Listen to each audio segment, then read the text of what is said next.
సముద్రాల్లో 100 కిలోమీటర్లు వెళ్ళినా ఎంచుకున్న చోటికి తిరిగి వచ్చి గుడ్లు పెడుతున్న తాబేళ్లు, రిడ్లే తాబేలు ఒక చోట నుంచి సముద్రంలోకి వెళ్ళి కొన్ని 100 కిలోమీటర్లు ప్రయాణించి తిరిగి తాను బయలుదేరిన ప్రాంతానికి మళ్ళీ ఎలా రాగలుగుతోంది, అక్కడికి వచ్చి మాత్రమే గుడ్లు ఎందుకు పెడుతోంది, దీని వెనక ఉన్న శాస్త్రీయత ఏంటి, అసలు తాను ఎంచుకున్న ప్రాంతం అదేనని ఆ తాబేలు ఎలా గ్రహిస్తుంది తదితర ప్రశ్నలకు సమాధానాలు ఆసక్తి రేకెత్తిస్తున్నాయి.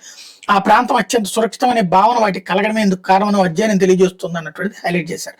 అయితే కలిసి యుద్ధం చేస్తున్న లక్ష్యాలు వేరు, ప్రపంచంలో తమకు ఎదురంటూ ఉండకూడదని అమెరికా, ఇరాన్ పై శత్రుత్వంతో ఇజ్రాయెల్, పోరు కొనసాగితే 1991 గల్ఫ్ యుద్ధం నాటి పరిస్థితులు తలెత్తే ప్రమాదం, యుఎన్ రాజకీయ వ్యవహారాల మాజీ అధికారి రాజా కార్తికేయ, పశ్చిమాసియాలో ప్రస్తుతం ఇరాన్ పై అమెరికా, ఇజ్రాయెల్ కలిసి యుద్ధం చేస్తున్న ఈ రెండు దేశాల లక్ష్యాలు వేరుగా ఉన్నాయని యుఎస్ రాజకీయ వ్యవహారాల మాజీ అధికారి రాజా కార్తికేయ తెలిపారు.